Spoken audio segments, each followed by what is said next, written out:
Welcome back, ladies and gentlemen, after a fantastic presentation session on Strengthen Your Data Resilience Against Ransomware with Money Back Guarantee by Nikhil Kolgaonkar from ArcSub.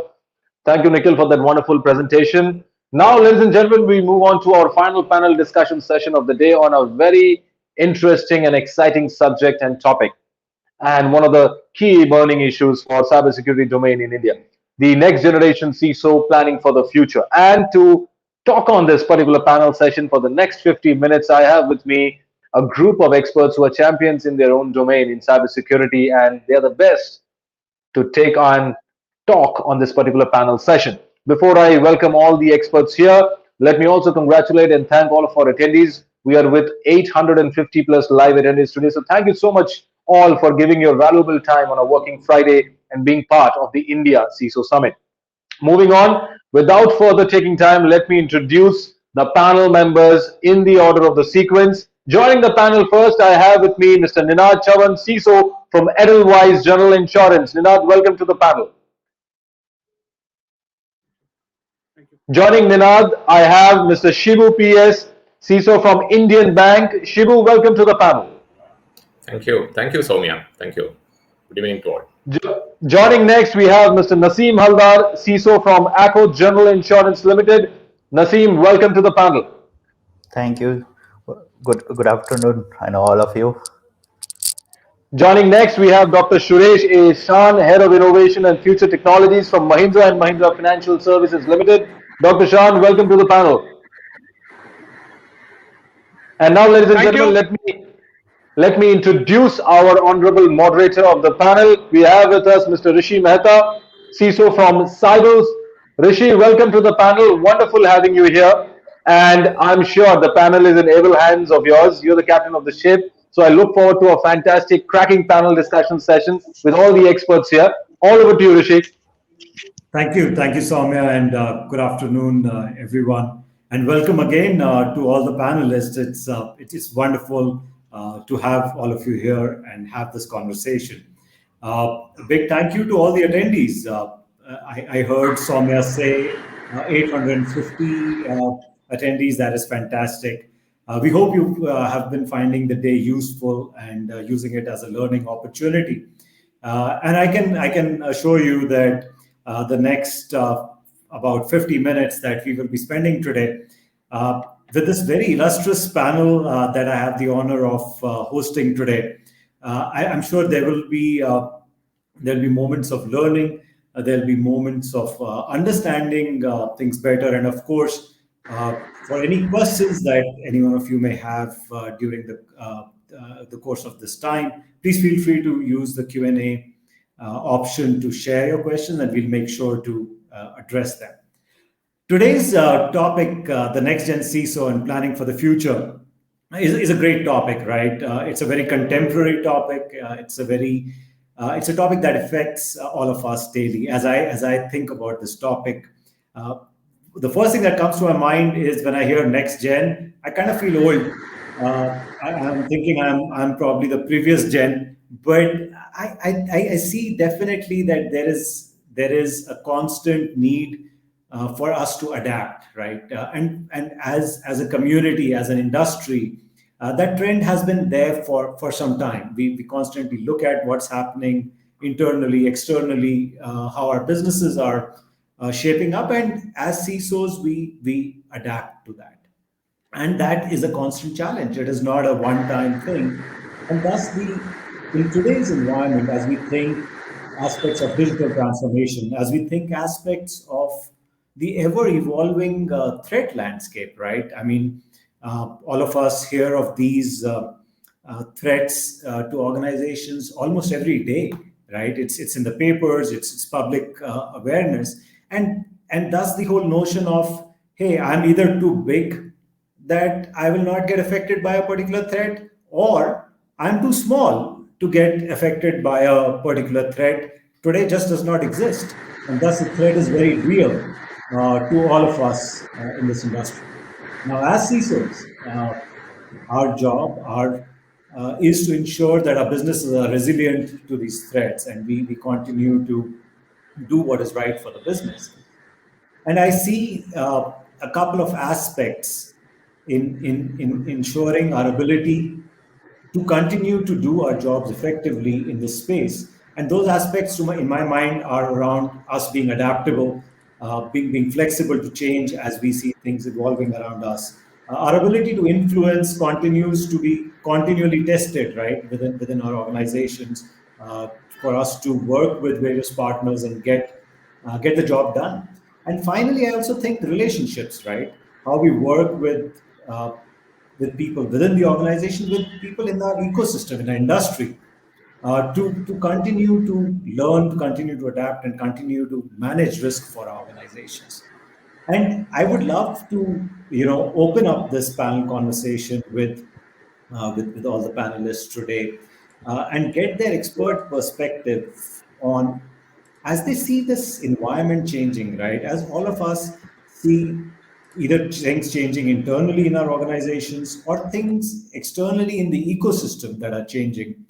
What are some of those triggers for all of you that you see, which are causing the role for the CISO to be redefined? What are some of those things that you believe are the triggers due to which we should rethink about the next gen CISO? Ninad, if I may, since you are first on my screen, if you want to start and then pass the baton on. Thanks, Rishi. Thanks for this opportunity. Thanks, Naseem, for this opportunity. So with the future CISO, I think what is most important that now CISO is a board member. Now he needs to speak a business language. He needs to communicate very effectively what it is that a risk, security vulnerability or loopholes are in a business term or risk term. He should be able to change that mindset so that security is embedded early into the project digital transformation, and that would give them a better visibility, better approach, and early reach to the market instead of like security being burnt out when it is in UAT stage. Then it is like you run around hackers and find out what I need to do, or your vulnerabilities are listed, and then you find out, oh, I don't have time to fix this. So that's where it is important that we get into that loop where we change the mindset and we see as a CISO, though we are now officially board members, we need to be more precise in our communication. We should be able to now tell the management the ROI that they are going to get from the investment they're making. Most important, because that's where the changing points are going to be. Because people are now going to question you. There will never be a question about why you're investing till the time you're not attacked. That doesn't mean that we are not supposed to give them the ROI. We should be in a position to tell them, because this is what we did, and because of which you are being saved from this many things which happened worldwide. And that's where your ROI is. Right. Yeah, it is. We should not wait for the attack to happen and then say, "But this is what we protected you from." That's it. What I would say on that note. Thank you. I think that's super helpful, Ninad. I think excellent points around ability to communicate, I think, more effectively in this ever-changing landscape is and shall continue to remain as one of the key tenets. Shibu, from your perspective, as you in your and Shibu's been, for those of you who don't know, Shibu's been with the Indian Bank for about 27 years now. And of course, has seen it evolve over the years. Shibu, from your perspective, what are some of those triggers impacting the role today? Yeah, thanks, Rishi, and thanks to Synex for giving me the opportunity, and good evening to all. The question was, what's really changing internally and externally for the organization to have a kind of a relook for a CISO role? See, when we consider the ecosystem, which was needed to be protected a few years back, say maybe 10 to 15 years back, the ecosystem was noticeably visible. It was very clear. The perimeter was clearly defined and well articulated, well interfaced. And we were knowing where the data was residing. I'm talking about 10 to 15 years back a scenario.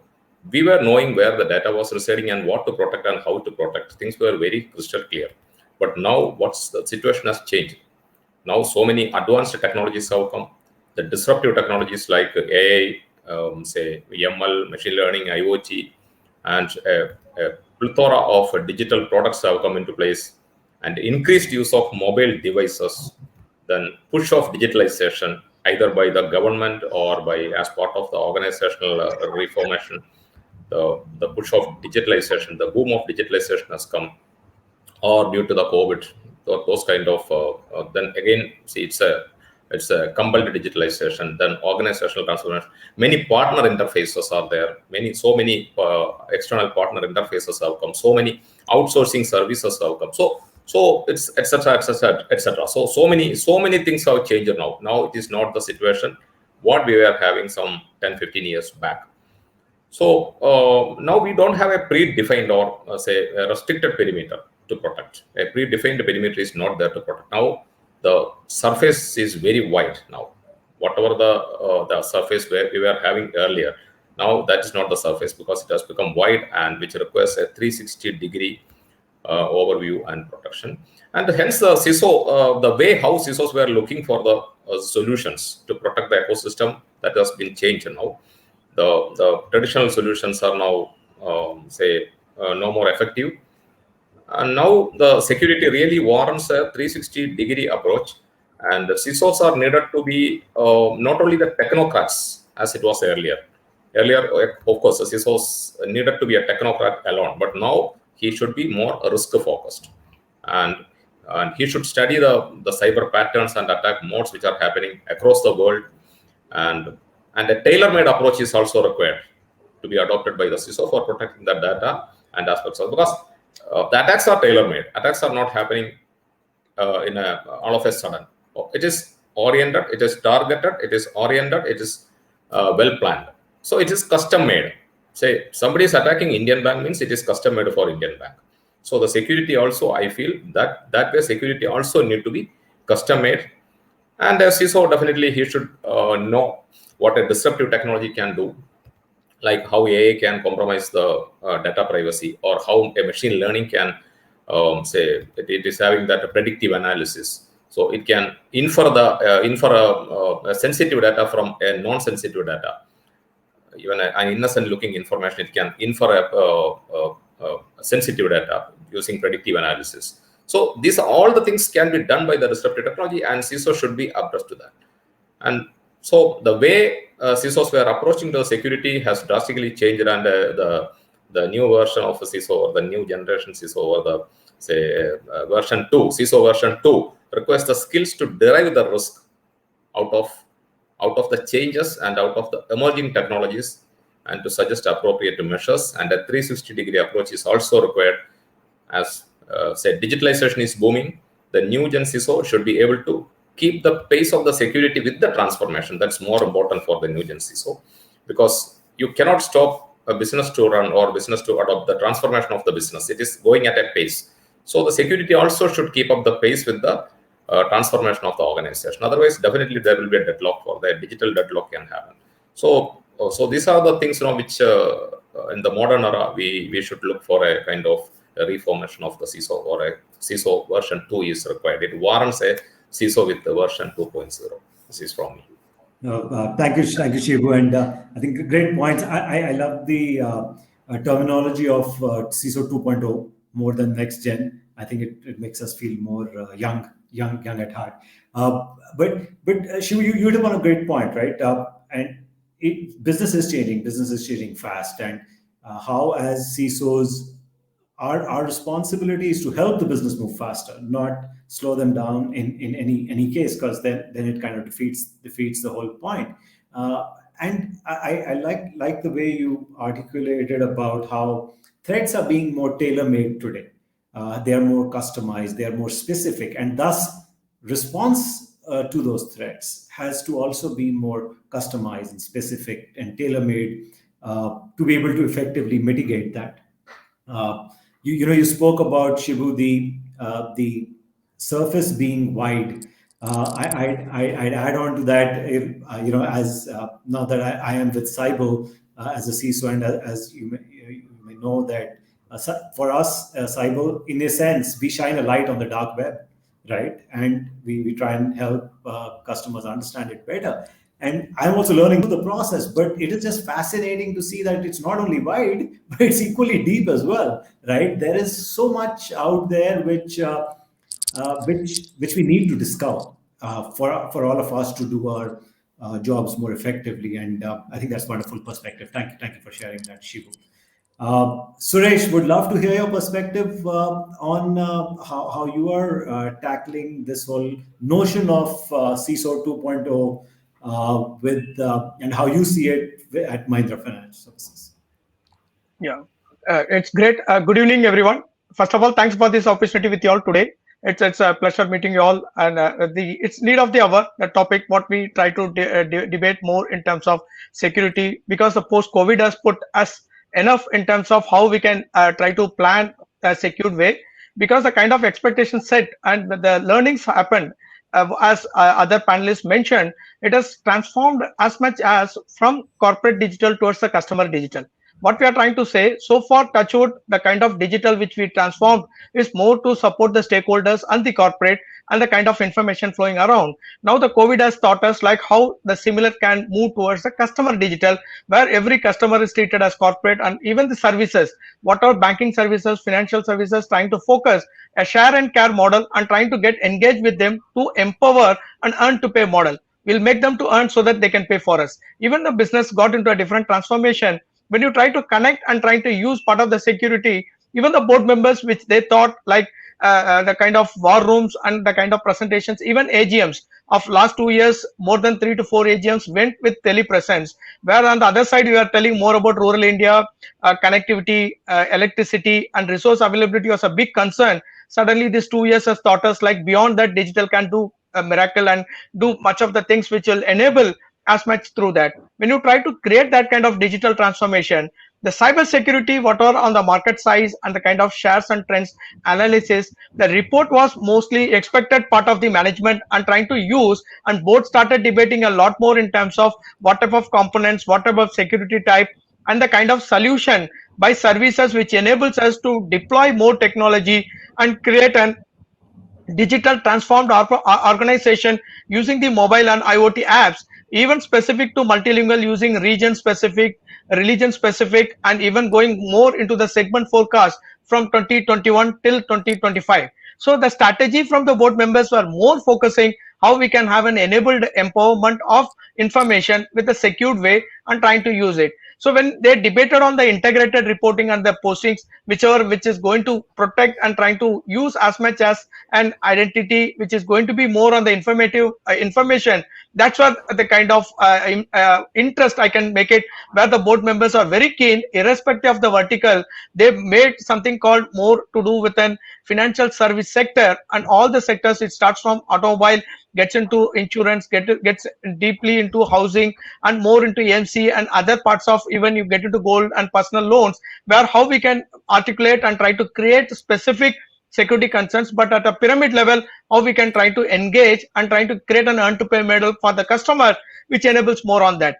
So it's more to do with beyond board members, the business transformation and the expectation of corporate digital moving towards the customer digital has empowered us enough to see more focus towards the rural India and the semi-urban places where the current business is going on.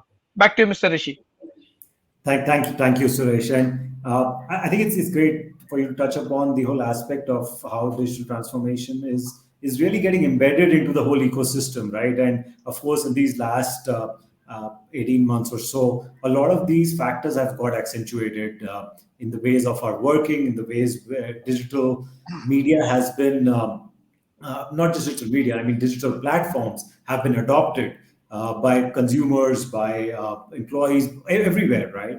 And I think that's just a fantastic role that this last 18 months has played to tell us what all is the power of digital that we can leverage as we go forward. No, thank you for sharing your perspective, Suresh. All right, Naseem, my friend, your perspective on what's going on at Acko and how do you view uh, the whole transformation from a CISO role perspective as it relates to general insurance or financial services as a larger sector? Well, first of all, all my fellow members have, already put all that, relevant and very relevant points and very to the point, to the topic oriented point. I can say everybody is, superb as their aspect and their, perspective. The only thing I think we have not discussed, I know before, I think before 5 years or, couple of years ago, Security is an enabler function, or it's a support function like IT, like technology. That way we are enabling the new product, especially in BFSI sector. Might be we are helping them to make this product in a digital, sell them in a digital platform. Now, as on date, security not only one enable function, it's also a feature of your product. So you are going to own that feature. Like, let's say, you are selling some product, you say, hey, our platform is this much of secure. So the change, we have to understand the the change, the demand, the change of demand from the customer has been changed, right? They are not going to, they are going to pay you some premium extra to your organization, or some xyz organization, if you are going to give them that confidence, or that I can say that extra feature to them, or extra feature to that product, that your data, it will be more secure, your privacy will be maintained. So that is the change in security. We are talked about, I think if we go little back earlier, I think one security manager was there who is just review that, infra or application. Then it's moved to like a compliance requirement. Hey, compliance is saying this. Are you able to do it or not? Then it moved to like in this way that, okay, you are a technology, you are a technologist. You will help you out that what is the technological solution over there. After that, it will looks like, okay, you will also talk like a business manager, or one of the active participant on business decision. You will help them to okay, how exactly security will involve you, how exactly security will be part of your product from that at a design level. Now security is also part of your product feature. Now you are also selling security as a combine or as a bundle of the product. So that is the change, I can say, what I have seen from last, I can say, 10-15 years. Over to you, Rishi.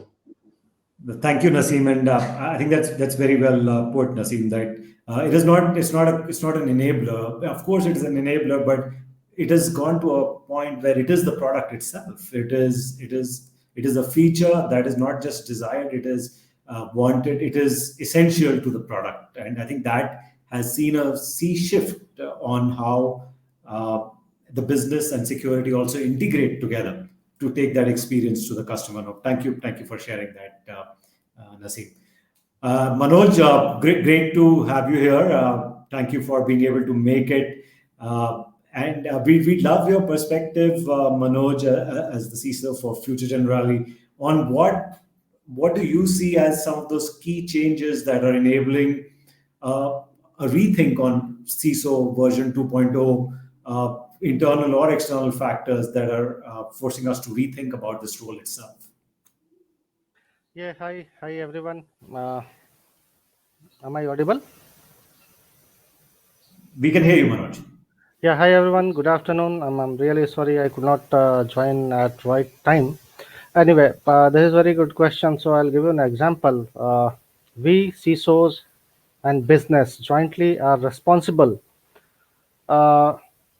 not to get into situation where down the line, maybe 3 or 4 years, there should be some USP by bank. Hey, I don't have any footprint on internet.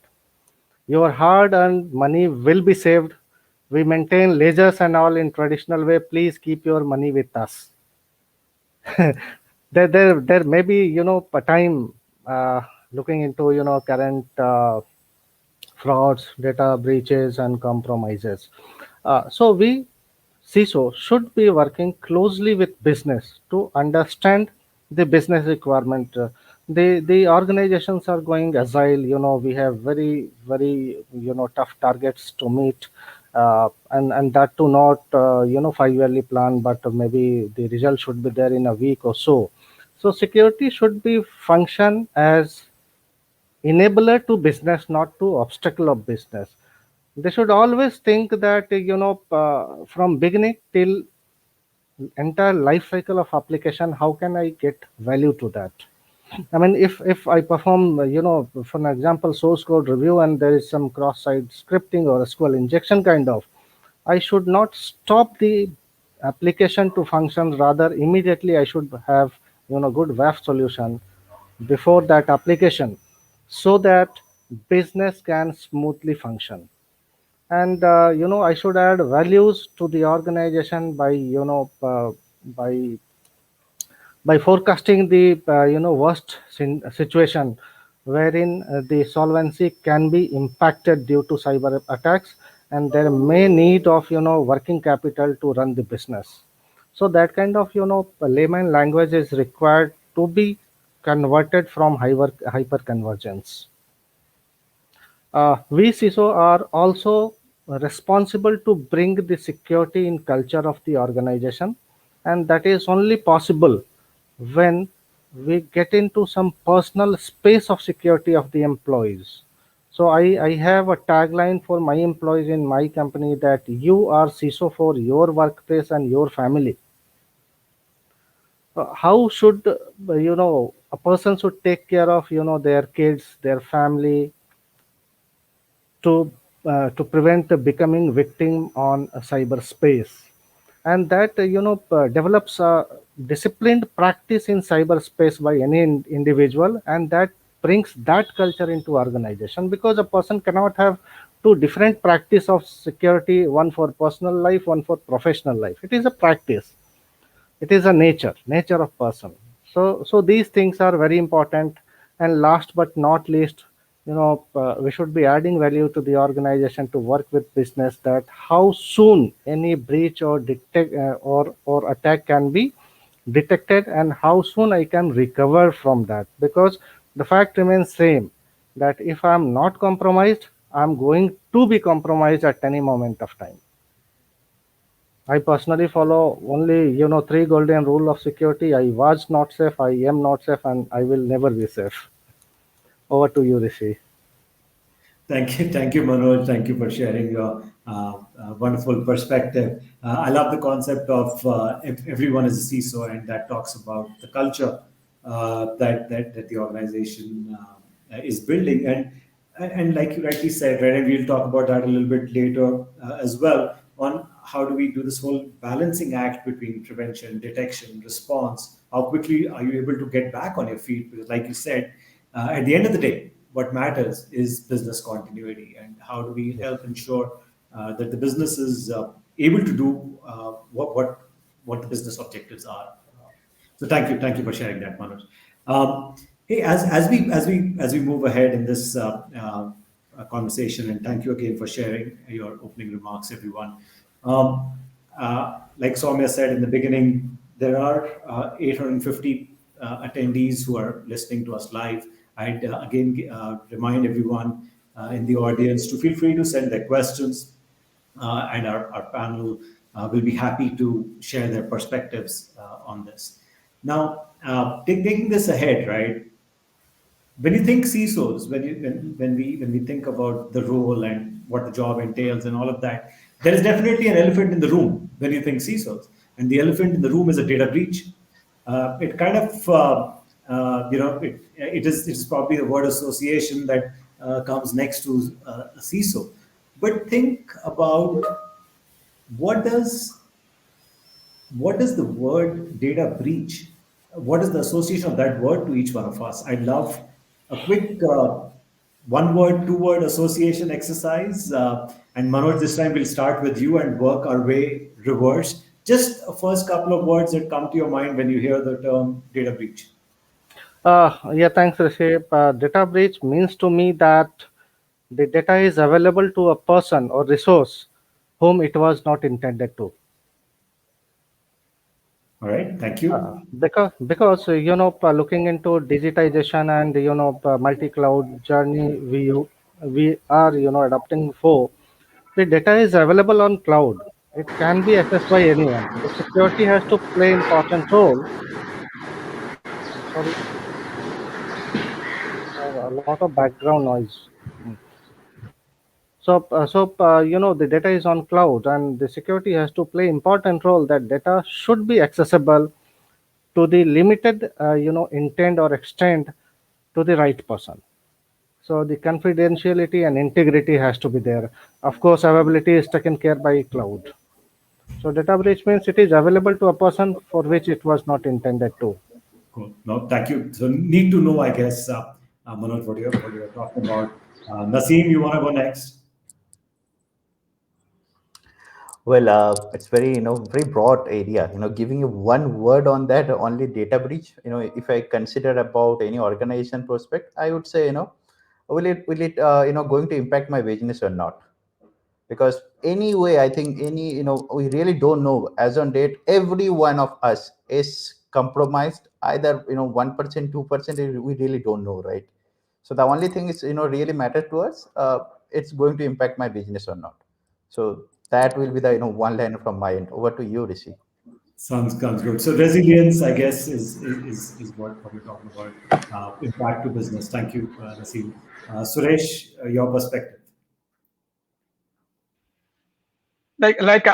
All the people have pointed out, it's more to do with the kind of culture, or more to do with the kind of insider leaks, or we can say even physical loss, or bringing that as much as on the stationary even device loss, and trying to get even a payment card fraud, or even the unknowns, like no what are we try to see today as the directions when you try to engage e-business, where it's less of electronics and more of emotions. So when you're trying to capture and trying to deal with more of emotions, we try to bring out as much as part of the data, which is an information, starts from like hacking or a malware, trying to get as much as on an unattended disclosure, even it matters a lot, it tries to bring it out.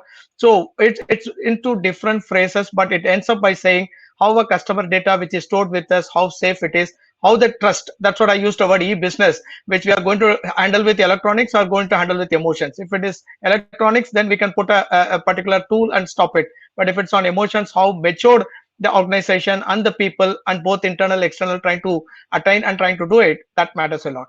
Back to you, Mr. Rishi. Thank you, Suresh. So mix of electronics and emotion that go into play over here. Thank you, Suresh.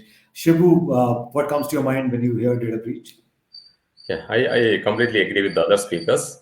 And when the term data breach comes to me, first thing which comes to my mind is whether that data breach is visible to me. Whether it is, am I able to say ascertain what is the impact on that particular data breach on my organization? Whether it is really visible, or certain breaches means, see, now left and right, the term is used left and right, breach. But whether it is what is the veracity of that particular news, whether it is actually a data breach which has really happened in my organization, and whether the data breach is visible for me. These are the two elements which will immediately come to my mind when I hear about the data breach. Yes, of course, other participants told already that integrity and how to mitigate it, that's another next step. But immediately we will see whether the news is correct or not, and then whether the breach is visible, so that I can take some fruitful action on that. Thank you. I couldn't agree more. I guess visibility is such a key aspect of both on the prevent, response, mitigation side. If you can't afford blind spots, I guess. So thank you for sharing that. Ninad, let's end with you. Yeah, I think I just take this point forward from Shibu sir, where I would say it is a brand abuse, and finally loss of market share. And third but not the least, more work for CISOs to do. I like that one. So keep them coming. I also feel that yes, it is at the end of the day, it is reputational. It is about the brand, and I think breach or not, but as we think more visibility from my standpoint, I also see these as learning opportunities. You will learn something new. You will learn something more on what you can and what you cannot do. But thank you everyone for sharing your perspectives. Yeah, why I said it is brand abuse is that uh, why I would say that it is brand abuse is, as Shibu sir said on the visibility aspect, just to iterate on that, that we surely don't know, but the news will spread like a wildfire, and everywhere it would be highlighted that this data breach happened. Like, look at the news with Accenture. We don't know whether that thing happened or not, but I think most of the CISOs, or I would say 10% more than nine, even a non, it was published in Times of India also. We don't know whether it was, but that's an impact that it did, that it spread like a wildfire. And now the CISO over there, Accenture, or the security persons are little bit easier, but actually what happened. That's where the brand reputation is a part where, and visibility is. Thank you. Completely agree, Ninad, and I think you're right. There is more than that meets the eye, and I think that is where the power of having visibility also in the ecosystem, knowing what's happening around you, keeping your ears to the ground to understand intelligence, understand what's the chatter around is equally important as well. No? But thank you for sharing that, Ninad. Hey, as we go along, we have one question from the audience from Umesh, who is asking about the management of security on the cloud, or how do you think of data stored on the cloud and the security around it? While I think that that could be a complete panel discussion for hours together on it altogether in itself, but just a couple of quick pointers maybe to get some thought process started for Umesh and others who may be interested in a similar question. Manoj, do you want to take a shot at it? Just very quick couple of pointers. Yeah, sure, Rishi. So, the right solution is encryption for both data in rest and data at motion. We used to have a lot of things on, S3 bucket if we use some specific cloud service provider. So, right side of encryption has to be there, even if the data is available with somebody else. The right content should not be available with that particular person. We also deploy on-prem DLP tool, and we assume that cloud is taken care of, but no, on-prem DLP tool doesn't take care about cloud data security or data loss prevention. We should be having right set of CASB solution in place. Uh, but before we get into these things, you must be knowing what kind of data you have on cloud, the inventory of data, the visibility of data you should be having, and once you have that visibility and inventory, you can have right kind of technical controls like encryption and CASB to protect them. Thank you, Manoj. I'm sure that that will spur some thought and conversation on how to view cloud security in itself. And you're right, it starts with having that visibility of what your data is, where it is stored. Thank you for sharing that, Manoj. Building on this whole, the word visibility came up a couple of times in various contexts, and I'd like to build on this a little bit further. And Naseem, if I may start with you on this, as you think of visibility, right, in the entire context of cybersecurity, what kind of a role do you think it plays for effective risk management in this space?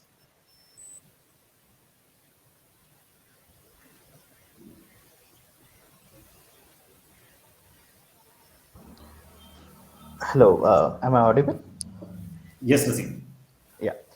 So, visibility for me, it's about how exactly, what is the use case of the data, how exactly people are using the data, and what is the purpose of uses of the data. If I consider this data also give us lot of cutting edge input or insight to get a new kind of business. This data is also helping me to reach out my customers.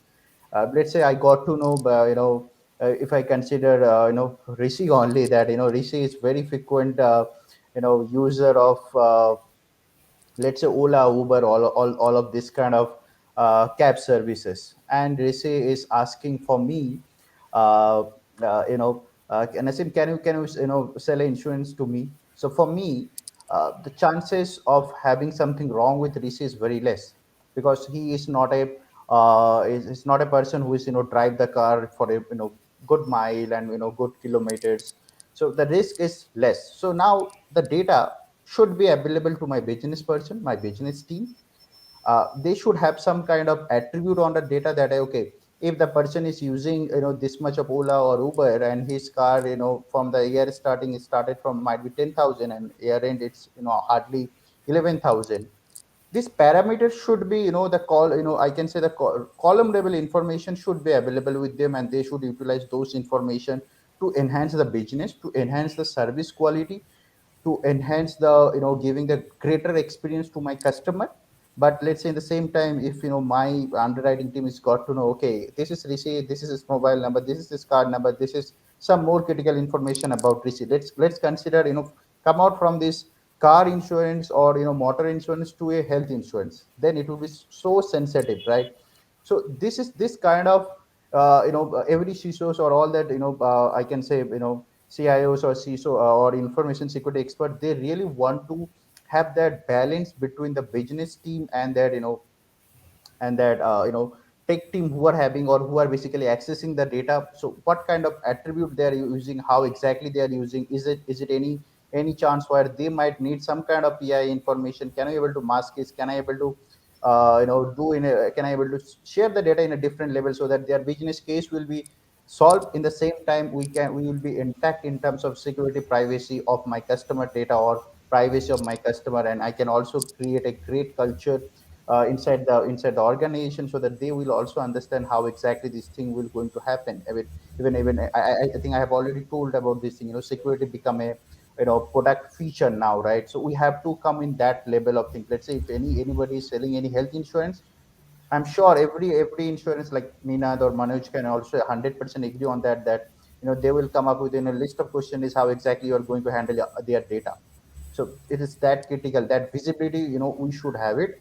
And the thing is that how exactly we are going to have that visibility, that's totally depend on the what kind of infra you are having, what kind of business challenge you want to, or what kind of business problem you want to solve it. And infra and all this tech setup is, tech stack is also depend, then only you will get that visibility.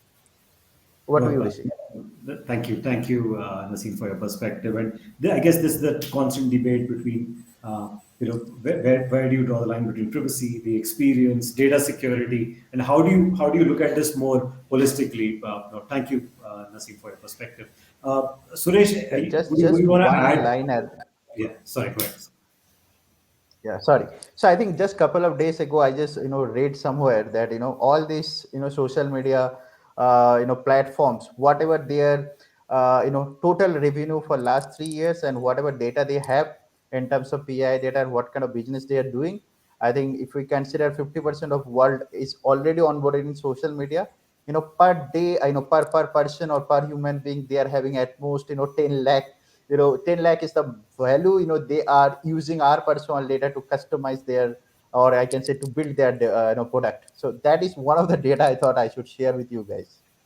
That's a very interesting perspective. No, thank you, Naseem. Suresh, I was wondering if you'd want to add to this any additional perspectives you want to bring in here. Yeah. It's actually visibility is turned from simplicity because the management want to have technology to be simple. They want to empower the technology to be focusing on simplicity.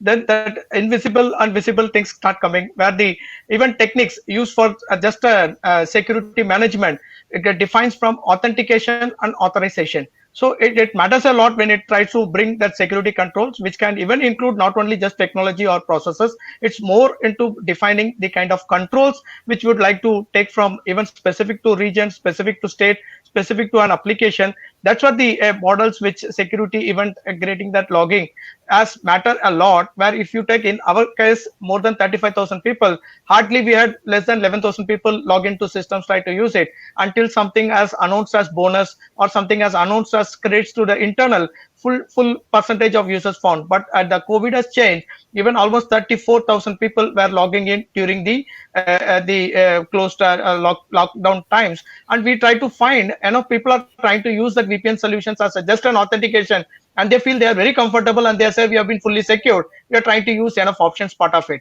So it doesn't come just by an VPN authentication or just creating that application access for them to try to do it. So it should have enough visibility, try to create as much as on the trust boundaries between different services and the kind of components deployed part of their cloud or even with the internal we could call it as much as systems which is having the event logging, trying to ensure that relevant security events are captured and prioritized. So this all matters a lot, how much visible, how much people try to use it, the kind of volumes. Even another panelist shared saying like it's added everywhere irrespective of the business or of the request. Now it is created that much. Even cloud, the question now it is what are you going to be in a public cloud or a private cloud? Now we have something called community cloud where customer can come in, he can select the partners, he can try to use it. We are trying to create an earn to pay model. We'll make them to earn so that they can pay back to us. So similar kind of authentication and authorization kind of small issues has to be taken care, and security has to play a major role to build the trust so that we can try to utilize, and it creates a seamless options because technology talks about simplicity. where security should focus as much as on the visibility, which will matter a lot in a long term and huge volumes when it turns to business, when it turns to the risk, how much it is tamed in terms of individual transactions, individual voluminous information, and at the end of the day, how much customer creates that comfort using our systems and how much the system is fully trusted. It matters at the end of the day. Back to you, Mr. Rishi. Thank you, Suresh. And I think the trust is such a key integral part of how this overall system can evolve, right? No, thank you. Hey, I know we have about 5 minutes left, so just a couple of quick thoughts. Ninad, Shibu, and Manoj. Ninad, we can start with you and just take perspectives from all three of you on this question.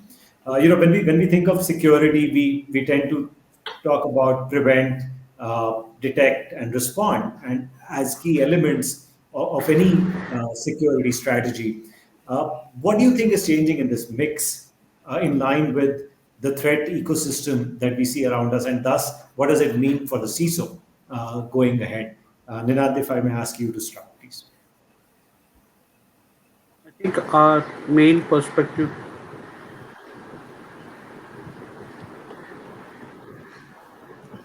Yeah, thank you. Our main focus should not be on preventing threats, but create an ecosystem where businesses work and we still keep everyone protected. For that, it is important that we have innovation, creation, implement of unique strategies as part of our armory, which can be used in a right way so that your digital transformation or way of operations are supported.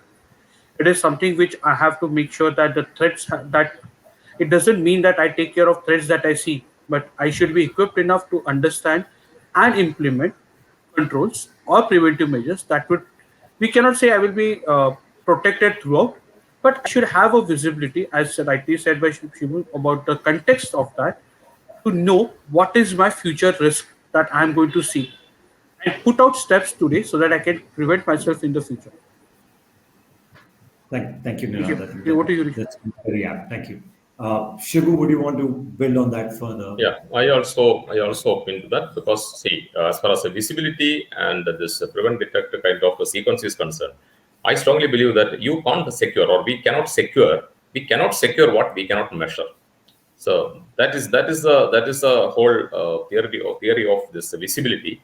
So earlier, even now, also organizations doesn't have any kind of visibility, or say 50% of the visibility what they are having, even for whatever is happening in the dark web or whatever the vulnerabilities are happening in their environment. They have very less visibility because so they don't have the confidence, or their board also doesn't have the confidence on the security posture of the organization, because I have a lot of solutions in place, I have a lot of solutions in hand, I have a magic band on my hand to protect the data, but I don't know what to protect, where is the data. So that visibility is plays an important role. And as far as this the sequence of say prevent, detect, respond, and recover, now as far as the current situation is concerned, where we don't know what kind of attack is happening, so we have to reverse the order. Instead of prevent, detect, respond, and recover, we have to detect, respond, recover, then prevent, because detection is at most important. So we have to slightly change the sequence of this particular process, because first we have to detect it. It is this utmost important, that how fast we are able to detect an incident, and then respond, recover. Then you have to see, you have to measure them in such a way, you have to devise in such a way how the same incident is happening, how we can protect it. So that is the way these things are happening, and the way attacks are happening at a fraction of a second. Now also we heard yesterday also we heard that Accenture has been breached with a ransomware. They have budget, they have everything, they have people. So, but this is again the visibility plays an important role, because I cannot protect anything, and your security cannot go beyond 50% if you don't have the visibility on your network systems and data.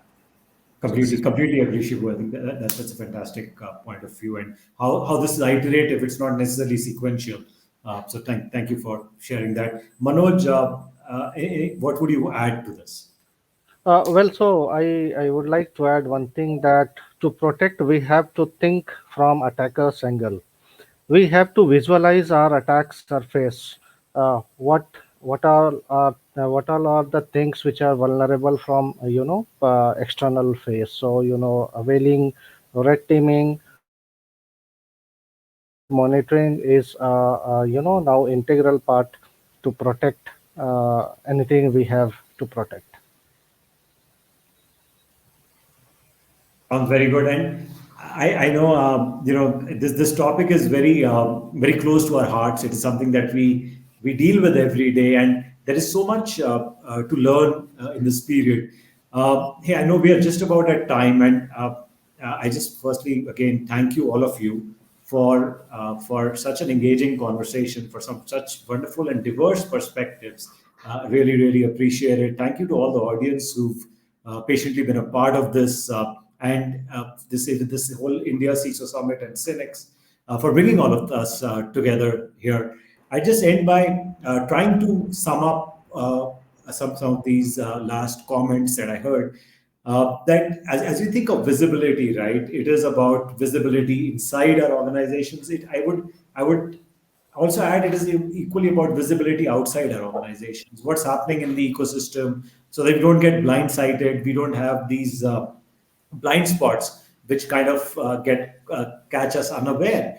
But using the approach of risk, using the thought process of risk to make sure that we are at the end of the day securing the business to do what they need to do. How do we make sure business continues to run, be resilient? For that, yes, of course, we need to put on offensive hat at times, defensive hats at times, think like a attacker, and build our strategies, be adaptable to that. But it starts by having that mode of being visible, looking at a little under the layer and understanding a little bit more. I'd also end by saying I firmly believe one of the things that gets it all come together is partnerships like the one that we are having here. This conversation, the ability for us to connect as an industry, to talk to each other, learn from each other, and look at security as a community subject rather than an individual organization subject, I think goes a long way in the role of a CISO to help protect their business. But again, thank you so much, all of you, for the time today. It was wonderful spending this time with you and knowing you all a little better as well. Thank you again. And back to you, Soumya. Thank you. Thank Thank you. you, Rishi. Wonderfully moderating the panel. Wonderful job, Rishi. Thank you, all panel members. Thank you, Shibu. Thank you, Dr. Shan. Thank you, Naseem. Thank you, Ninad. And thank you, Manoj, for joining in. So, very warm regards and thanks to all of you for taking out your time on a busy working Friday and joining us in this respective panel. So, I'm pretty sure any questions which are coming after this panel is over, we will most certainly shoot out those questions to you on an email so that the questionnaires can be answered for the respective individuals as well. Thank you so much, gentlemen, for giving time and wonderful panel. And I look to see you again in the next edition of the India CISO Summit. Thank you all. Thank you. Thank you. Thanks for your valuable time. Thank you. Thank you, Rishi. Thank you for the wonderful moderation. Thank you, everyone. Thank you. Bye. So, ladies and gentlemen, with that, we close the official proceedings of the India CISO Summit 2021. A very good evening to all of you, and a warm thank you from Team Signings Group to all of the individuals and all of the attendees, the speakers, and the delegates who gave up their time on a busy working Friday to join in for this summit and make it super successful. With that, ladies and gentlemen, I'm very glad to tell you that we have over 860 plus live attendees throughout this day. Thank you all. I hope you all had a great day with our esteemed speakers sharing knowledge and expertise on the diverse topics and connecting with the entire ecosystem of the businesses. Also, getting the updates of the new and the latest products and services from our sponsors and partners. I am sure that you have visited all the exhibit booths of our sponsors, Akamai, Qualys, and Securite. If not, then even after the event, you can go and visit their booth, interact and connect with their teams, know more about their offerings and solutions. Also, I take a great pleasure to thank all of our honorable speakers to give out their time and be part of all the panel discussion sessions and the presentations. Our delegates who attended this event and made it super successful, our partners and sponsors for supporting us. With this, ladies and gentlemen, I would also like to thank once again our sponsors and partners, our category partners, Qualys and Tata Communications, our business development partners, FireEye, Akamai, CMS IT, our exhibit partner, Securite, our corporate partners, Tata Advanced Systems, ArcServe, Cyble, I value, and LTI.